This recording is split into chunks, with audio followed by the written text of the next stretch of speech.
Good morning student, class 8, chapter number 2 in history portion, from trade to territory, page number 9.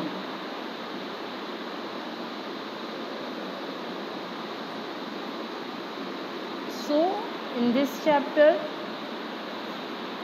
we study about the beginning of the 18th century in India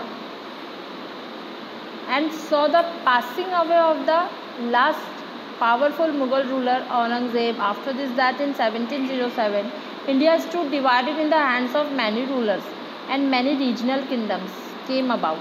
While the Indian subcontinent was getting fragmented into smaller political states, the trading companies from European countries who had established trading relations with India since the 16th century started eyeing territorial gains on the resource-rich Indian soil. In this chapter, we shall study how the British changed their position from a trading company to the rulers of the vast Indian territories. Okay, यानी हम इस chapter में क्या देखेंगे? हम देखेंगे कि starting जो है, जो ब्रिटिश आए यहाँ पे, ब्रिटिशों ने अपना फुट होल्ड्स रखा, ब्रिटिश किस तरह आए, ब्रिटिश ट्रेड करने के थ्रू आए, किस तरह उन्होंने अदर ट्रेडिंग कंपनीज़ को यहाँ से धकेल के बाहर निकाल दिया और किस तरह वो धीरे धीरे ट्रेड करते करते कब सब्जुगेट करने लग गए, यानी कब ओवर रूल करने लग गए, कब उन्होंने कॉलोनियल रूल स्टैब्लिश कर दिया, वो हमें पता ही नहीं चला। और कहीं ना कहीं हमें ये चीज़ रियलाइज़ करनी पड़ेगी कि हमारे जो रूलर्स थे उनकी वीकनेस ही उन्हें एडमिनिस्ट्रेशनशिप तक लाई थी, ब्रिटिशर्स। तो arrival of the European, starting क्या होता है? India was the country rich in minerals and agricultural resources. It is true कि इंडिया जो है एक रिच कंट्री है जहाँ पर बहुत सारे मिनरल्स और एग्रीकल्चर रिसोर्सेज पाए जाते हैं। From European countries who travel through India found to their surprise that the cost of various item here was so low and they could easily cover up the cost of transportation across the high sea and still make large profit। और जो other European countries जो यहाँ आई, other European countries जो यहाँ आई, उन्होंने क्या देखा कि यहाँ पे जो चीज़ें मिलती है, जो गुड्स मिलता है, वो इतना सस्ता है, इतना चीप है कि अगर हम यहाँ से उन चीज़ों को ट्रांसपोर्ट करके सी ट्रांसपोर्टेशन से लेके भी जाते हैं तब भी हम बहुत बड़ा, बहुत लार्ज प्रॉफिट उस पर गेन कर सकते हैं। For example, when Vasco da Gama of Portugal discovered the new sea route from Europe around Africa to port of Calicut in India. जैसे वास्को ड गामा जो थे, उन्होंने नया सी रूट निकाला था अफ्रीका पोर्ट से कैलिकट तक का,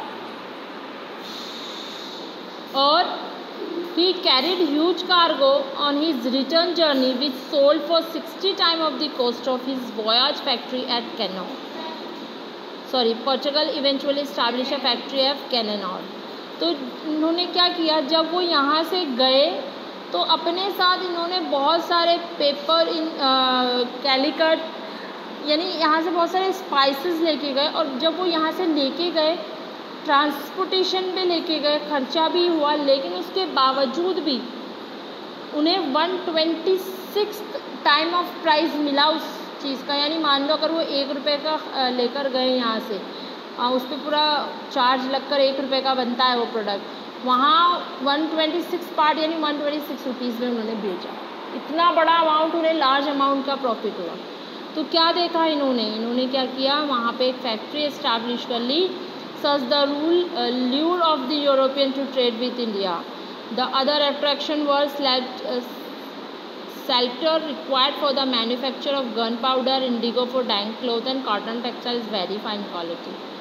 तो धीरे धीरे क्या हुआ, जो अदर यूरोपियंस थे उन्हें भी ट्रेड के लिए, और यूरोपियंस जो थे वो भी ट्रेड के लिए यहाँ मूव किया। उन्हें क्या क्या चाहिए था, उन्हें गन पाउडर चाहिए था, उन्हें इंडिगो चाहिए था कॉटन को डाइंग करने के लिए, कॉटन चाहिए थी फाइन क्वालिटी की, स्पाइसेस चाहिए थे।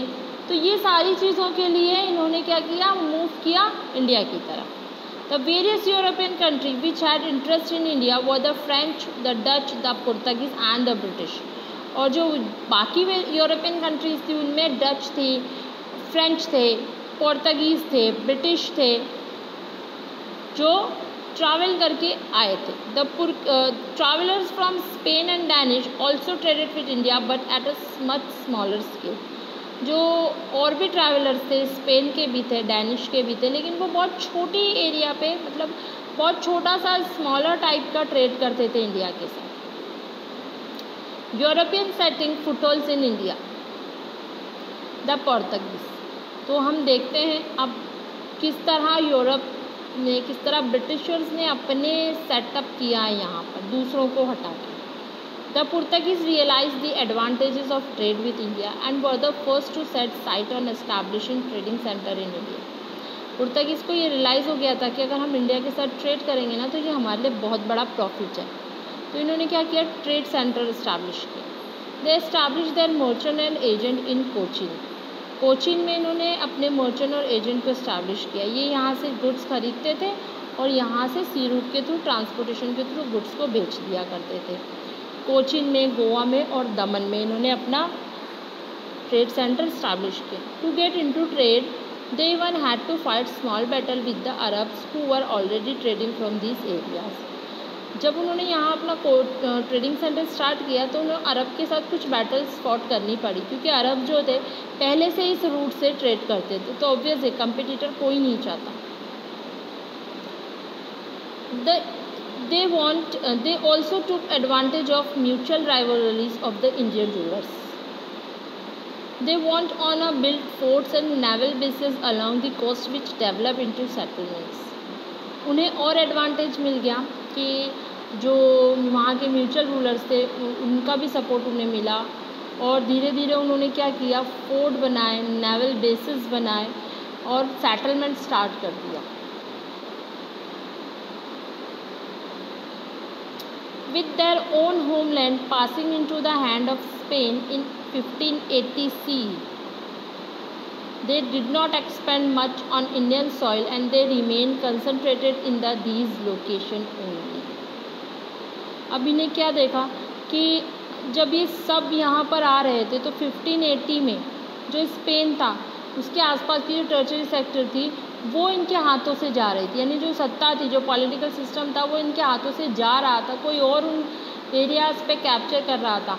तो पोर्तुगीज़ ने क्या किया कि नहीं, हम इंडिया के साथ इतना ज़्यादा एक्सपेंड नहीं करते, इतना ज़्यादा ट्रेड को नहीं बढ़ाते कि हमें खुद की हमारी होमलैंड हाथों से जा रही है इस ट्रेड की वजह से। तो उन्होंने क्या किया, ट्रेड को बिल्कुल एक्सपेंड करना बंद कर दिया, बहुत कम कर दिया और अपनी होमलैंड पर ध्यान देने लग गए। तो चलो ब्रिटिशर्स का एक तो कांटा जो था वो गया, पोर्तुगीज़ गए। अब डच की बारी आती है। The Dutch establish trading centre in India at the Surat and Ahmedabad in Gujarat. अब जो डच थे उन्होंने अहमदाबाद और गुजरात में अपना ट्रेडिंग सेंटर एस्टैब्लिश किया। Nagapattinam and Masulipatnam on the eastern coast and smaller centre like Chinsura Bengal, Patna Bihar and Agra UP. तो यहाँ इतनी सारी जगहों पे इन्होंने अपने छोटे छोटे से ट्रेडिंग सेंटर स्टार्ट कर दिए। They essentially purchase indigo, silk, cotton, textile, saltpetre and opium. ये इंडिया से indigo, silk, cotton, textile, saltpetre and opium जो है थे बाय करते थे मिडल 18th सेंचुरी तक। The British wipe off the Dutch centre in India. जो Britishers ने क्या किया, डच को वाइप करने लगे, यानी उन्हें सताने लगे, उन्हें परेशान करने लगे ताकि वो अपने इन सेंटर्स को यहाँ से ले जाएं, बंद कर दें और ब्रिटिशर्स के साथ जो डच कंपटीशन में खड़े हैं वो कंपटीशन भी ख़त्म हो जाए। और धीरे धीरे यही हुआ, डच आखिरकार परेशान होके अपने सेंटर्स को बंद करके यहाँ से चले गए। अब आती है फ्रेंच की बारी। Learning from the trading practice of the Portuguese, the Dutch, the British and the French also formed a trading company in 1664। तो बाकियों की तरह फ्रेंच ने भी क्या किया, फ्रांस ने भी अपना ट्रेडिंग कंपनी स्टार्ट कर ली 1664 में। This was assisted by the French government in terms of loan and grants which helped make a rapid progress। और ये ट्रेडिंग सेंटर्स फ्रेंच गवर्नमेंट की हेल्प से स्टार्ट हुआ था, उन्होंने लोन प्रोवाइड किया था फ्रेंच गवर्नमेंट ने इन कंपनीज़ को, तब जाके ताकि इस लोन से जो ट्रेड होगा उससे फ्रेंच गवर्नमेंट को भी फ़ायदा होगा। They establish settlement in Pondicherry, Mahe, Karaikal and Chandernagore. The first French factory was established in Surat in 1667. तो फर्स्ट फ्रेंच फैक्ट्री जो इस्टेब्लिश हुई थी वो सूरत में हुई थी 1667 में, under the director generalship of Martin. उस टाइम जो फ्रेंच कंपनी की तरफ से जो जर्नल डायरेक्टर थे वो थे Martin. The company founded the settlement of Pondicherry which has left a distinct mark on the Indian subcontinent. Company जो थी वहाँ सेटलमेंट स्टार्ट करना चाहती थी, जिसके बाद क्या होता था कि इंडियन सब कॉन्टिनेंट पे एक बहुत बड़ा हिस्सा उनके पास आ जाता। The French governor of Pondicherry Dupleix had a vision to establish the supremacy of the French over the British in India, but after the initial success in the Carnatic war his military and diplomatic skill fail to match the British. French government जो पौंडीचेरी के जो governor थे French के, ड्यूप्लिक्स, वो क्या चाहते थे? वो चाहते थे कि ब्रिटिश के ऊपर हम ओवर कंट्रोल कर दें। हम ओवर कंट्रोल करेंगे तो इनको यहाँ से भगा देंगे, और भगा देंगे तो सिर्फ हम ही ट्रेड करेंगे, और हम ट्रेड करेंगे तो सोचो कितना सारा पैसा होगा हमारी कंट्री में, इकोनॉमी कितनी पावर हो जाएगी। पर क्या हुआ? ऐसा नहीं हुआ, क्योंकि जो ब्रिटिश और फ्रेंच की बहुत सारी जो वॉर्स हुई थी, कार्नेटिक वॉर्स हुई थी, उसमें फ्रांस को हार का सामना करना पड़ा था, और ब्रिटिश के ऊपर ओवर रूल करने का जो सपना था वो यहीं ख़त्म हो गया।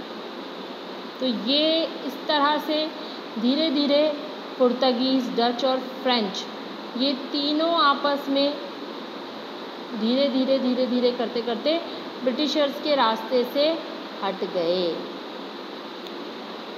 अब ब्रिटिशर्स के लिए रास्ता बिल्कुल खाली था। अब ब्रिटिशर्स ने क्या किया, किस तरह अपने आप को इस्टेब्लिश किया, वो हम नेक्स्ट लेक्चर में देखेंगे। आज के लिए इतना ही। Thank you.